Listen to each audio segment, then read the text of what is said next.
Assalamualaikum warahmatullahi wabarakatuh. Ketemu lagi dengan saya Yunita di channel YouTube Unitime. Untuk kali ini saya membahas tentang SPT 1770. Ya, sebenarnya saya sudah bahas SPT 1770 tapi dengan kasus yang berbeda pastinya. Ya. Untuk kasus kali ini saya mau membahas tentang suami istri yang memiliki NPWP berbeda atau biasa disebut dengan status PH atau MT. Ya, sebelumnya saya sudah membahas terkait perhitungan pajaknya dan sekarang fokus untuk pengisian SPT-nya. Pengen tahu? Penasaran? Yuk langsung saja kita belajar.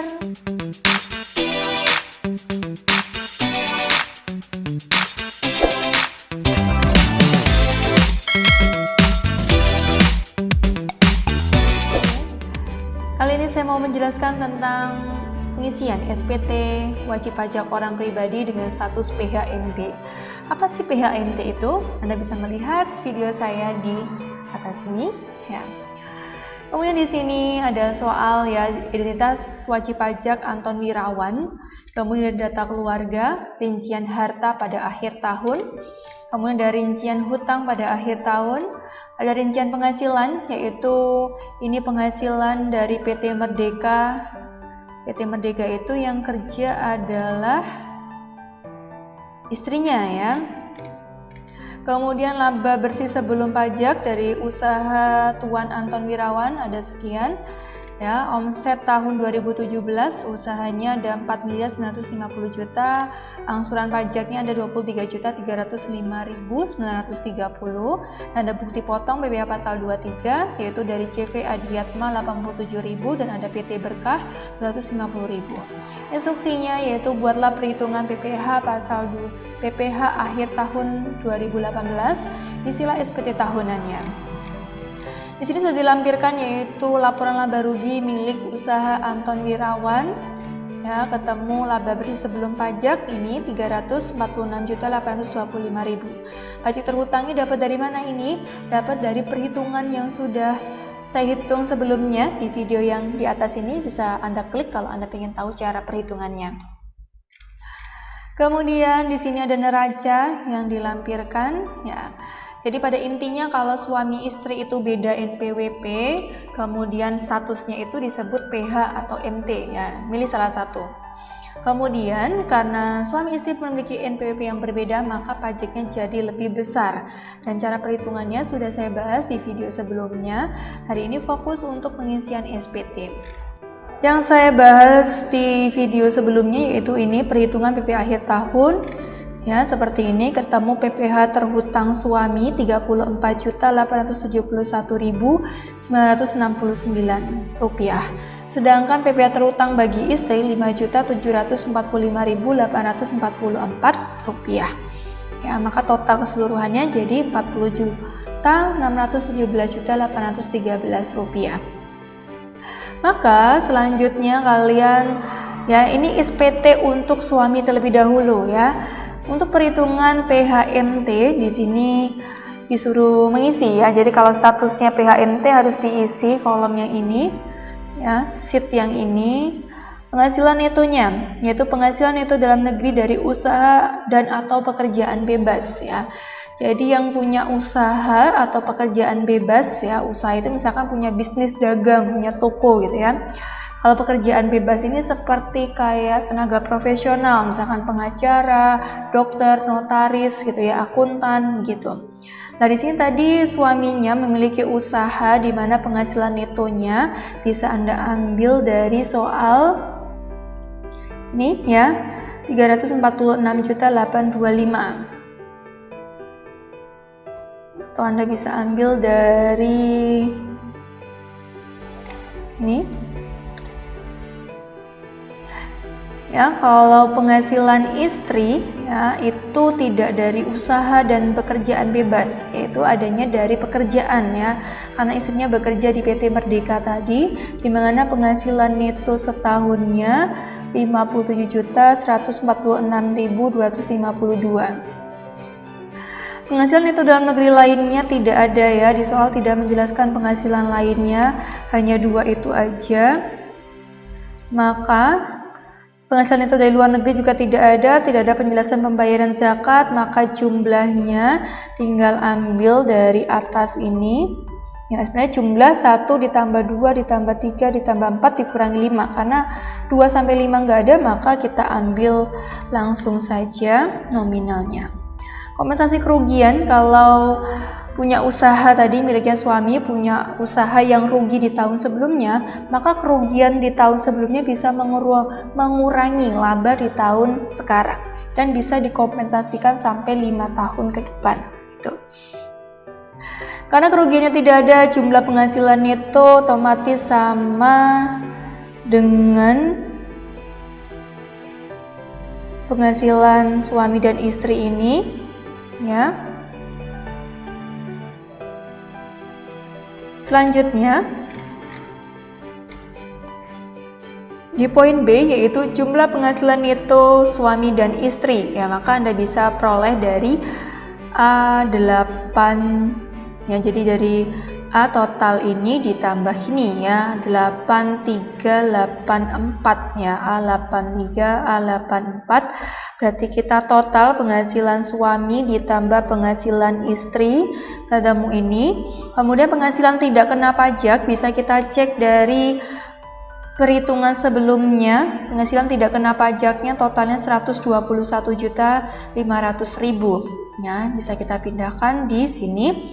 Berarti statusnya K garing I garing 2, ya, maksudnya K itu kawin, I penghasilan istri digabung dengan suami, 2 yaitu tanggungannya 2 orang, yaitu sebesar 121.500.000. Sedangkan penghasilan kena pajak yaitu B dikurangi C, berarti penghasilan itu dikurangi dengan PTKP, kan hasilnya seperti ini. Kalau dibulatkan dalam pajak jadinya seperti ini, ya. Jadi kalau dibulatkan ke ribuan penuh jadi 282.471.000. Jadi berapapun 3 digit terakhir akan diubah jadi 000. Kemudian kalau sudah hitung PPh terhutangnya, ya, jadi 282.471.000 ini akan dikenakan tarif PPh pasal 21, di mana tarifnya berlapis. Jadi akan dikenakan tarif 5%, 15%, dan 25%. Yang 5% akan dikali 50 juta, yaitu batas maksimalnya. 15% akan dikali 200 juta, batas maksimalnya juga. Dan sisanya yang belum dikalikan, yaitu 32.471.252. Ya, jadi 5% dikali 50 juta, ketemu 2.500.000, kemudian 15% dikali dengan 200 juta, ketemu 30 juta. Sekarang 25% dikali dengan 32.471.000. Sorry ya, tadi belum dibulatkan ke ribuan penuh, ya. Jadi harusnya gini. Ya. Kalau sudah, maka jumlah pajak terhutang diperoleh dari tarif ke-1 ditambah tarif hasil perhitungan kedua ditambah hasil perhitungan ketiga, maka totalnya 40.617.750. Kemudian di sini Anda disuruh menghitung PPh terhutang yang ditanggung oleh suami, ya. Caranya AB3 garing B, ya. Jadi AB3 kan ini, ya, penghasilan suami dibagi B, total penghasilan suami istri dikali dengan hasil PPh terhutang, ya. Maka bisa Anda hitung dengan rumus yang ada di sini, atau saya sudah hitung sebelumnya, ketemu penghasilan atau PPh terhutang suami ini, ya, 34.871.969. Ini tadi belum dibulatkan, ya. Kalau misalkan kita coba dibulatkan dari penghasilan suami dibagi total penghasilan neto dikali dengan PPh terhutang, ketemu 34.871.915. Ya, beda sedikit, ya. Selanjutnya untuk PPh terhutang bagi istri yang ditanggung istri, berarti Anda bisa menghitung penghasilan istri. Penghasilan istri dibagi total penghasilan neto dikali PPh terhutang, ketemu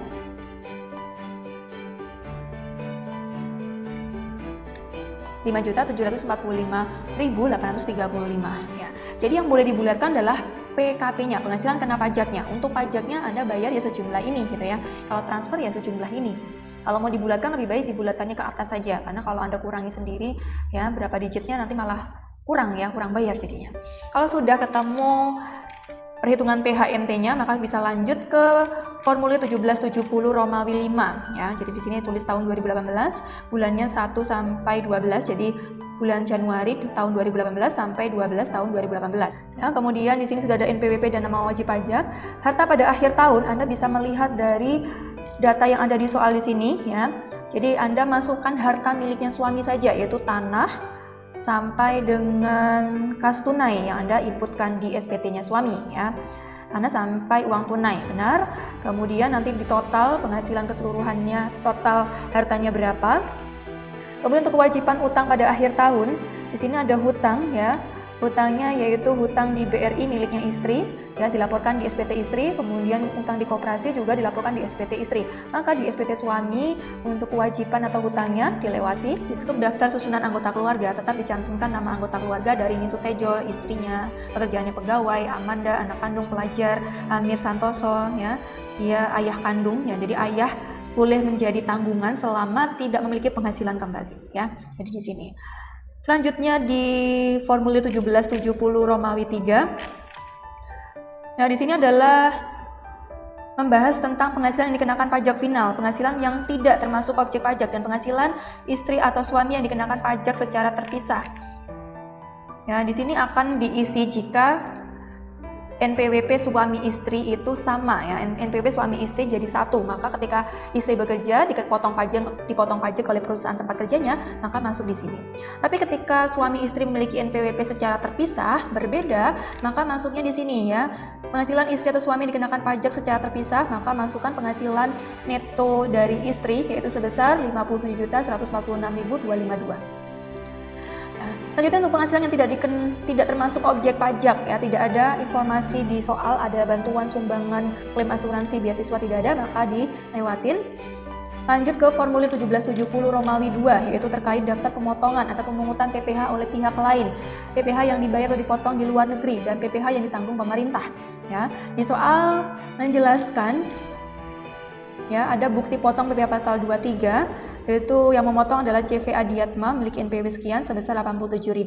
PT Berkah ya dipotong pajak 250.000. Maka bisa dicantumkan di sini. Jadi Anton Wirawan usahanya tadi dipotong pajak PPh pasal 23 oleh CV Adiatma dan PT Berkah. Totalnya ada di sini. Jadi tuliskan saja nama perusahaannya, NPWP pemotongnya, nomor bukti potong, tanggal berapa, pasal berapa, dan jumlah yang dipotong. Total yang dipotong 337.000. Kalau sudah masuk di halaman 1771 halaman 2, yaitu penghasilan B, penghasilan itu dalam negeri dari usaha atau pekerjaan bebas bagi wajib pajak yang menyelenggarakan pencatatan. Maaf ya, tadi bukan pencatatan yang digunakan. Jadi yang benar adalah pembukuan. Oke, masuk formulir 1771 halaman 2 ya. Jadi karena di sini adalah yang dicentang pembukuan, maka penghasilan neto dalam negeri dari usaha dan atau pekerjaan bebas, di mana di sini diisi bagi wajib pajak yang menyelenggarakan pencatatan. Nah, di sini pembukuan dijelaskannya, maka poin B tidak usah ditulis. Kemudian penghasilan neto dalam negeri sehubungan dengan pekerjaan tidak termasuk penghasilan yang dikenakan PPh final. Jadi karena Anton Wirawan tadi bekerjanya sebagai pengusaha yang memiliki usaha, maka kolom yang C, bagian yang C juga dikosongi. Selanjutnya ke 1770 Romawi 1 halaman 1 ya. Ini terkait dengan bagian A, penghasilan neto dalam negeri dari usaha atau dari pekerjaan bebas bagi wajib pajak yang menyelenggarakan pembukuan. Jadi untuk nomor 1 peredaran usahanya Anda bisa ambil dari soal peredaran usaha. Ini ya, peredaran usaha itu berarti dari penjualan neto 5.151.850. Kemudian harga pokok penjualan atau HPP, Anda juga bisa lihat HPP-nya di sini 4621 ya, 4.621 juta. Kemudian laba atau rugi bruto 530.850.000. Kemudian dikurangi biaya-biaya lagi ketemu penghasilan neto yang menjadi penghasilan yang diperhitungkan di pajak oleh Anton Wirawan. Kemudian ada penyesuaian fiskal positif negatif ya, di sana tidak ada koreksi fiskal, maka langsung masuk di kolom ya di nomor 4 jumlah bagian 1E ditambah 2L dikurangi 3D, karena tidak ada di nomor 2 dan 3 maka jumlahnya sama seperti jumlah di 1E. Kalau sudah masuk di formulir induk ya 1770, nah di sini pembukuan benar, kemudian status yang dipilih bisa PH bisa MT tergantung wajib pajaknya. Penghasilan neto dari pekerjaan 346825 ya, dari usaha miliknya suami. Nomor 2 penghasilan neto dalam negeri sehubungan dengan pekerjaan ya. Jadi nomor 1 karena ini adalah SPT-nya suami, maka penghasilan dari suaminya saja yang ditulis di sini ya. Penghasilan suami dari usahanya tadi ketemu laba bersih sebelum pajak ini ya. Kemudian penghasilan neto dari pekerjaan tidak ada karena tidak bekerja di tempat lain. Penghasilan neto dalam negeri lainnya tidak ada. Penghasilan neto dari luar negeri juga tidak ada, maka penghasilan netonya sama seperti nomor 1. Zakat juga tidak ada, maka jumlah penghasilan neto setelah dikurangi pajak juga sama hasilnya. Kompensasi kerugian tidak ada. Ya. Kemudian di sini yaitu penghasilan tidak kena pajak, Anda tuliskan penghasilan tidak kena pajaknya, dikosongi aja. Tapi Anda langsung menulis di sini pajak terhutangnya, yaitu Anda ambil dari perhitungan di PHNT ya, 34.871.915. Pengembalian atau pengurangan PP pasal 24 tidak ada, jumlah PP terhutangnya berarti sama seperti nomor 12. Nomor 15, PPh yang dipotong atau dipungut oleh pihak ketiga tadi sudah, yaitu dari ini ya, total ini ya, PP yang dipotong oleh pihak ketiga, dia connect ke formulir induknya. Kemudian PPh yang harus dibayar sendiri berarti 34.534.915 setelah dikurangnya dipotong. Kemudian PP yang dibayar sendiri ya, di soal mengatakan Anton Wirawan sudah mengangsur pajak sebesar 23.305.930, maka ini bisa dimasukkan di SPT menjadi pengurang ya, 23.305.930. Maka nanti jumlah kredit pajaknya ini, kemudian PPh kurang bayarnya jadi 11.228.985. Jadi yang kurang bayarnya jadi sekian. Kenapa? Karena sudah diangsur di bulan sebelumnya sebesar ini. Ya. Maka dari itu nanti sebesar PPh kurang bayar dibayar terlebih dahulu melalui e-billing ya. Kemudian kalau sudah dibayar tulis tanggal pembayarannya. Ya, tulis tanggal pembayarannya misalkan yaitu tanggal ya kan, ini dilaporkannya 31 bulan 3, misalkan dibayarnya tanggal 30 bulan 3 tahun berapa ini? 2019. Oke. Kalau sudah dibayar, maka ya di sini ketemu angsuran PPh pasal 25 untuk tahun pajak berikutnya. Jadi angsuran untuk tahun 2019 sebesar Rp2.877.910. Oke, begini ya. Oke, sekian penjelasan saya terkait SPT bagi wajib pajak yang memiliki status PHNT. Ya, jadi fokusnya untuk penjelasan kali ini yaitu untuk SPT bagi suami. Bagaimana pengisian SPT bagi istri? Ya, maka lihat video saya selanjutnya. Semoga bermanfaat. Saya akhiri. Wassalamualaikum warahmatullahi wabarakatuh. Dadah.